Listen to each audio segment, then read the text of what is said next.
We're here at Sap Savages in the thumb of Michigan, and we're doing a little test and tune today on the maple syrup setup before the season begins.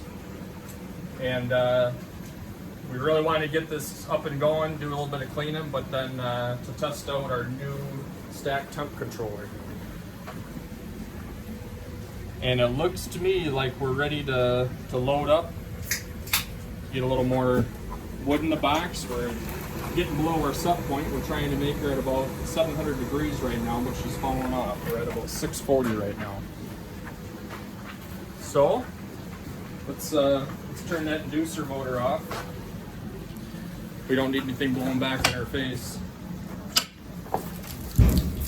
Top that firebox off. And this Stack Temp Controller is a closed loop control. We're monitoring the temperature of the evaporator, and we're doing that via this thermocouple going into the stack. Why don't we go right on the flue? Why don't we go right on the evaporator? Way too hot. The sensor's not going to survive. So we put that up on the stack. That's why we call it the Stack Temp Controller, but really it is controlling the temperature for this entire system. It's all relative. If we can maintain a constant temperature in that stack, we're going to maintain a constant temperature in that whole system.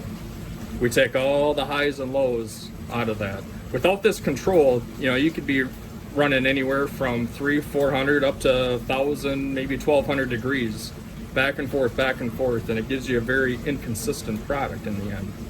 But this, as you can see, as we're looking at the controller right now, that locks right on 700 degrees right now. It's monitoring that temperature and making adjustments to that inducer motor constantly, running at 8,000 hertz, making sure that it is always locked onto that temperature. And the beautiful thing is it does not matter what type of wood you have. Any type of species, any type of moisture content, whatever you put in there, you know that when you put in there and turn that inducer back on, it's going to ramp right up, as you saw here, right up to your set point.